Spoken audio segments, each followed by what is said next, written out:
On an early summer evening in rural Tennessee, a man and his dog were out for a walk when they came across a grim discovery. A young mother killed and then abandoned on the roadside. Her identity was unknown, but that would not stay the case for very long. The investigation that followed uncovered significant evidence pointing to just one, somewhat unlikely suspect. But there was far more to this case that was yet to emerge. Years later, even the seemingly indisputable proof became questionable and misleading, and new theories of the crime just kept appearing. Greene County sits on the eastern border of the state of Tennessee. About 7 miles from the town of Greenville is the small community of Afton, set in the heart of the Appalachian Mountains. It is a rural area, dominated by open landscapes and scattered homes. On the evening of the 12th of August, 2016, Donald Kahn Jr., a local resident, was taking his dog for a walk on Judd Neal Loop, a short one-lane circle that had about 4 or 5 houses. It was not frequently traveled. It was about 7:30 p.m. when Donald wandered towards the creek on the side of the road. According to Donald, people sometimes dumped trash and animal carcasses down the creek on the loop.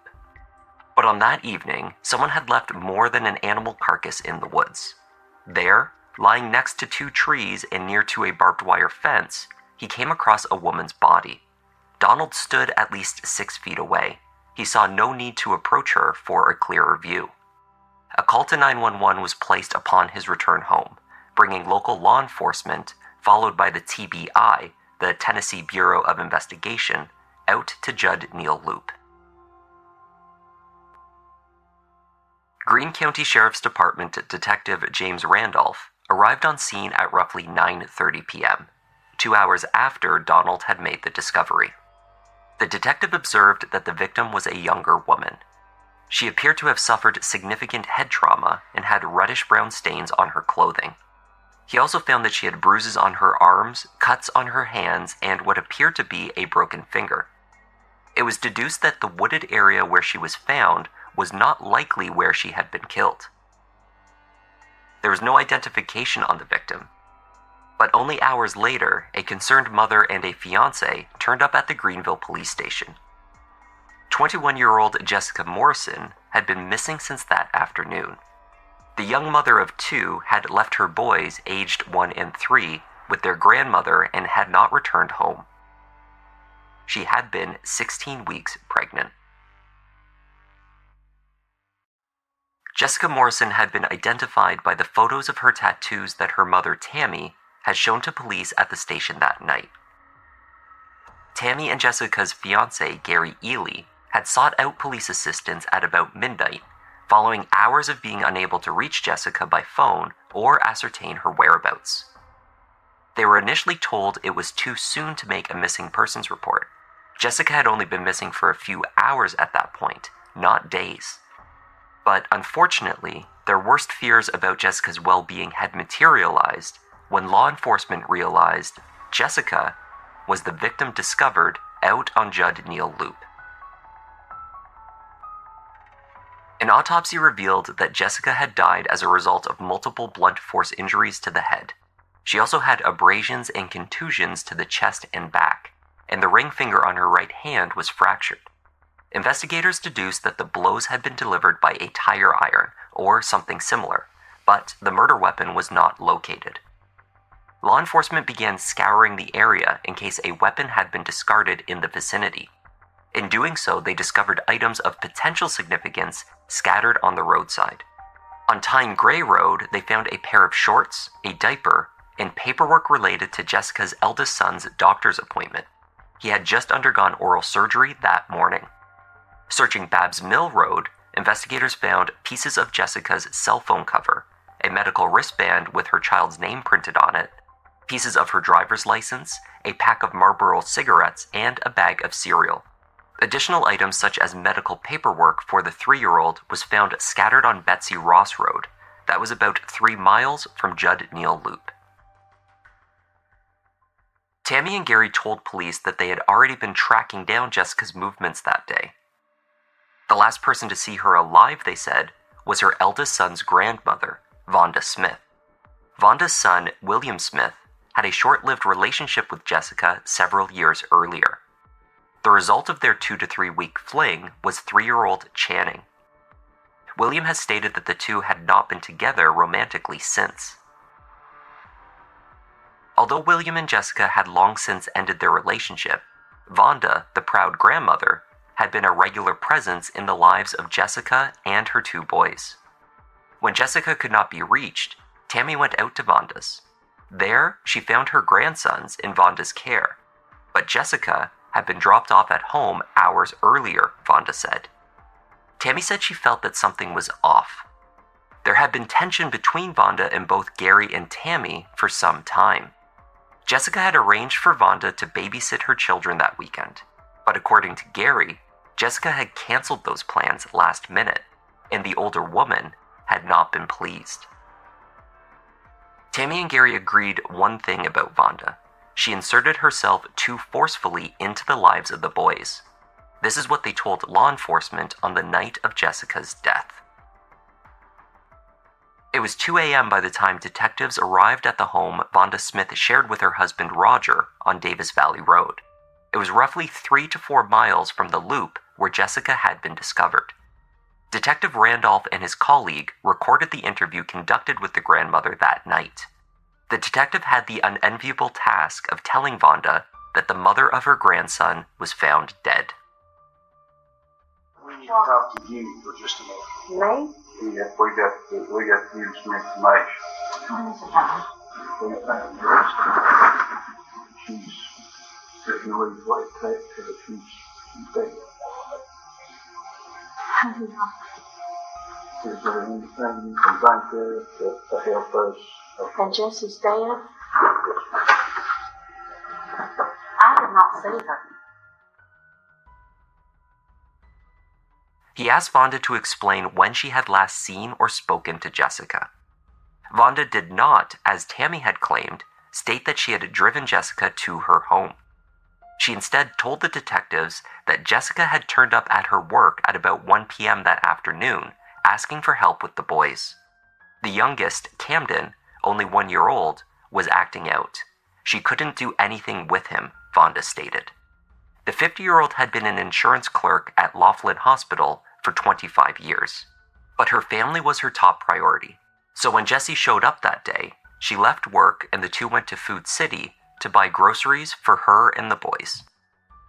The trip was subsequently confirmed by video surveillance captured at the store between 3:07 and 3:43 that afternoon.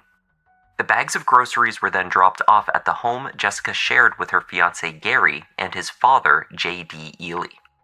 The unpacked bags were left untouched when Tammy arrived at Jessie and Gary's later that day looking for her daughter. But what had become of Jessica after that? Vonda told Detective Randolph that Jessica was also behind on other bills, so Vonda gave Jessica money and the keys to her car. How much money would you give her at the time? Let's just say thousands. I paid to have her lights turned on. They cut her lights off one day. I had to go get off from work, go get the boys. They turned her lights off. How long has that been going on? It's all the time. She ran through quite a bit of And it wasn't that I cared, but I couldn't let those two boys or her do without. money. You're right. I give her the money, and then she went to pay bills. I know she said she was going to pay her car. And she said her rent, and then the phone minutes. So, how did she leave? In my car. And that was the last time I physically saw Jessica. Jessica left in her white Pontiac Sunfire to pay her bills. Then, at about 6:30 p.m., Vonda's car was returned to her, parked at the end of the drive outside of her house. Vonda told the detectives that she observed a white van pull up at the same time. She saw a man, whom she assumed was Gary Ely, get out of the car and into the white van. And like I said, also white van. And all you know is the van was here and your car was here, but you don't know how your car got here. Like I said, I did not see Jeff, literally see them when they brought my car. The detectives asked Vonda's permission to search her car, which she gave, but with a warning. The interior, she said, smelt of cat urine. Her sister-in-law, Peggy, owned a cat that had relieved itself in the front passenger seat earlier in the week. Vonda had subsequently bleached the seats, but the smell, she said, lingered. It smells cat piss. Cat piss. But it stinks. And like I said, we cleaned it. The house? The car. Oh, you cleaned your Because car. cat pissed all in it. When did that happen? Wednesday. Wednesday you cleaned it? Oh. So not tonight. Looking at the white Sunfire, they noticed reddish-brown stains on the seat, console, and the corner of the passenger side windshield. Detective Randolph also noticed a circular pattern on the passenger side window, perhaps caused by someone wiping the glass to clean it. The car was taken back to the lab where TBI processed it, and what they found was blood. DNA analysis confirmed it was Jessica's. It was unclear what, if anything relevant, was discovered inside of the house, but the state of Vonda Smith's car was damning. 3 p.m. The body of a 21-year-old white female, Jessica Morrison, was discovered along the side of the road on Judd Neal Loop. A joint investigation by special agents with the Tennessee Bureau of Investigation and the Greene County Sheriff's Department has resulted in an indictment of an Afton woman on 2 counts of murder, first degree. This week, the Greene County Grand Jury returned an indictment charging the grandmother, Vonda Starr Smith, that is the grandmother of Jessica's child. The blood evidence in the car had led investigators to a theory of the crime, supported by the correspondence they found between Vonda and Jessica when analyzing Vonda's cell phone.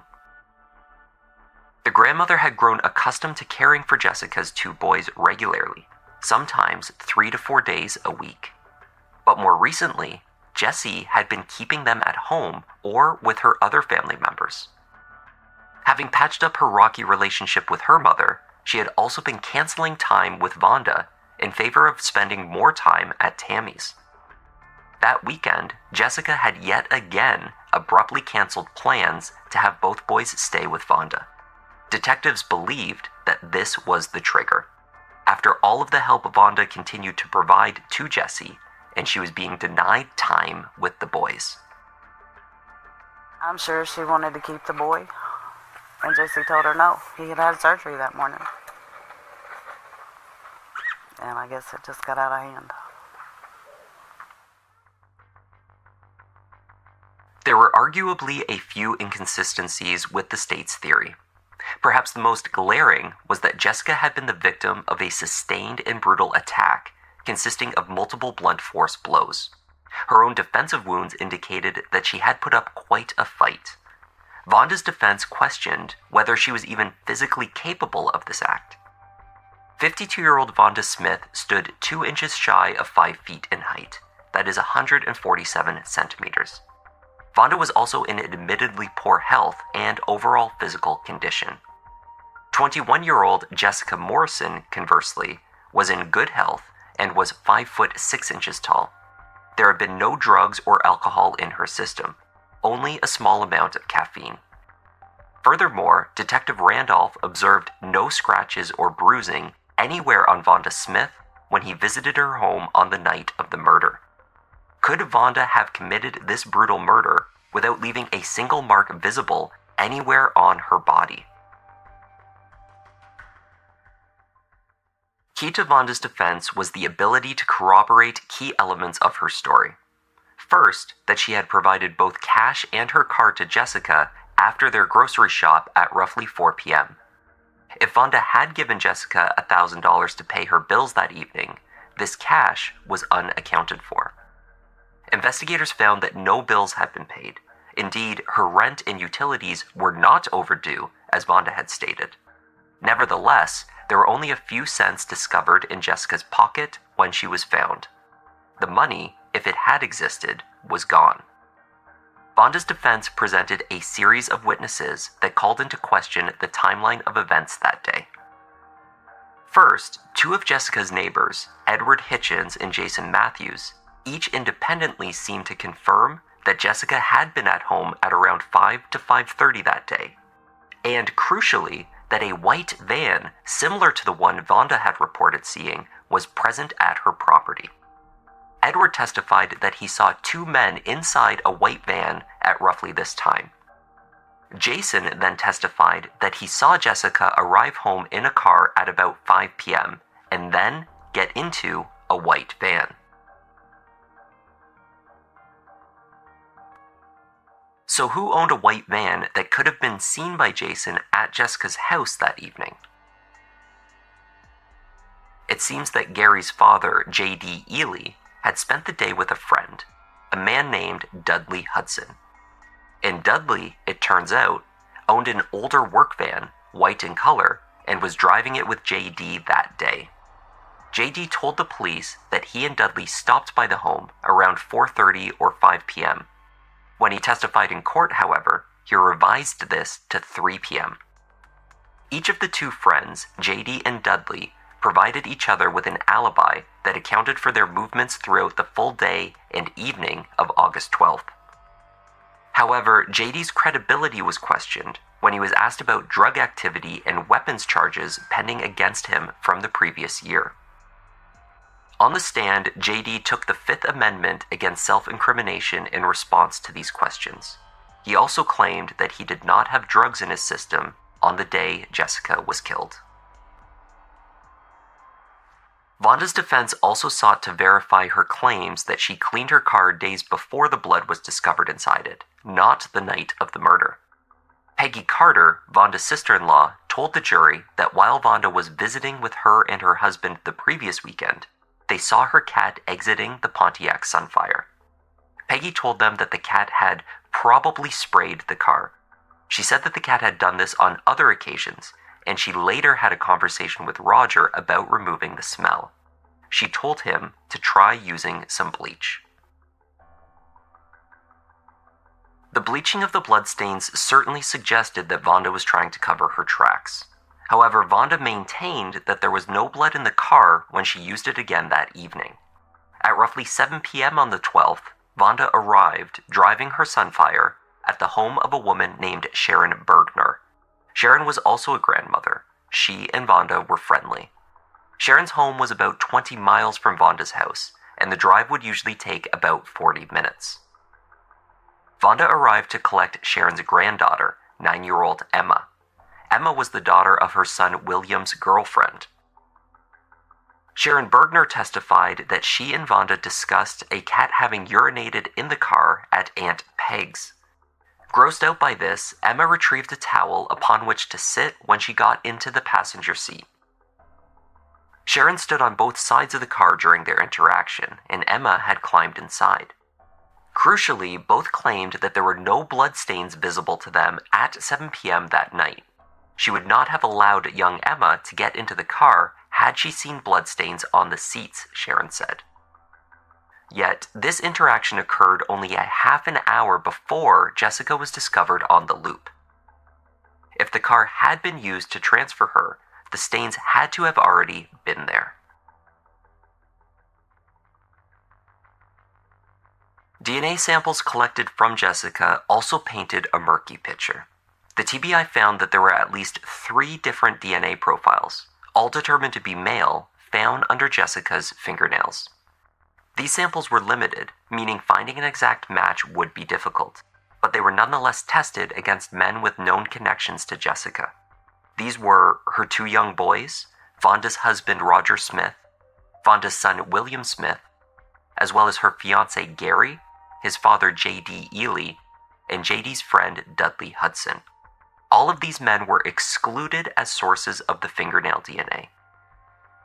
Similarly, there was an unknown male profile found on her discarded driver's license. Where there was a female DNA profile identified on the discarded items, testing against Vonda Smith excluded her as the source. Fingerprints lifted from the car were also ambiguous. A print lifted from the visor matched to Vonda, but that's not strange, it was her car. Even more curiously, there was sperm found on Jessica's underwear from at least 2 individuals, and an additional swab from that area also contained 2 male profiles. One of these was a match to Gary, the fiancé. The sample also, by extension, matched JD, since they are father and son. But the second male sample remained unidentified. Bizarrely, given the circumstances, the TBI did not conduct a paternity test to determine the father of Jessica's 3rd pregnancy.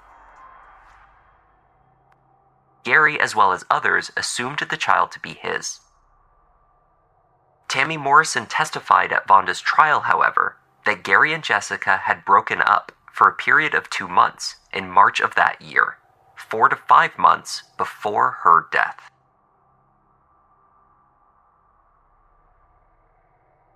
A blood spatter expert determined 2 things to be true of the bloodstains found in Vonda's car: that the car was only used to transport Jessie, it was not the site of her death, and that the blood was not planted after the fact.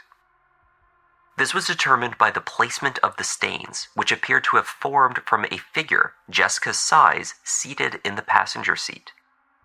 This would have been almost impossible to fake later. The blood was also found to have been mixed with cleaning products, primarily bleach. The only explanation was that someone had tried to clean the blood after Jessica had been in the car.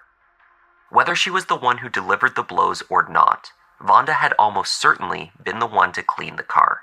This could not have taken place earlier in the week, as she had claimed. The possibility of an accomplice never came up at trial. The murder weapon was never found, and the exact location of the killing has not been determined. Vonda did not take the stand in her own defense. On the 25th of May, 2018, a Greene County Criminal Court jury found Vonda Starr Smith guilty of 1 count of first-degree murder for Jessica Morrison's death, and 1 count of second-degree murder relating to the death of her unborn child. Judge John F. Duggar Jr. sentenced her to a life prison term. She would be considered for parole after serving 51 years, making her sentence an effective life term.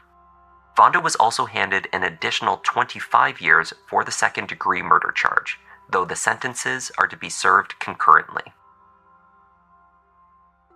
While Vonda prepared to appeal her conviction, the case caught the interest of criminal defense attorney and television personality Ron Kuby. The attorney is famous for taking on cases of questionable convictions and having them successfully overturned. His investigation into the case of Vonda Smith raised questions about her guilt and suggested that she may have been covering for someone else. Vonda's appeal pointed to the DNA, which was found under Jessie's fingernails, and to various unidentified fingerprints found on the physical evidence. Her team argued that the evidence shows, at most, that her car was used to transport Jessica's body, but not that she perpetrated the fatal beating. The state presented no evidence that Vonda was injured, despite the evidence of a violent attack against which Jessie fought for her life. Vonda also argued the evidence showed that she loved Jessica like a daughter, and she had no motive to kill her.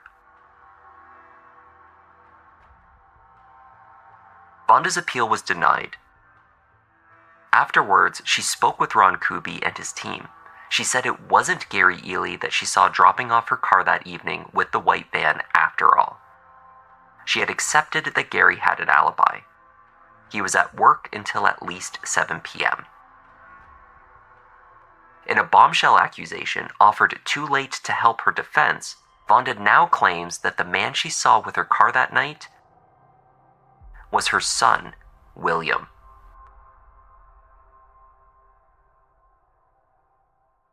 Those close to Vonda, including Aunt Pegs and Grandma Sharon, insist she is innocent of the murder. Multiple character witnesses testified to her calm temperament and loving nature. That she's just a good person.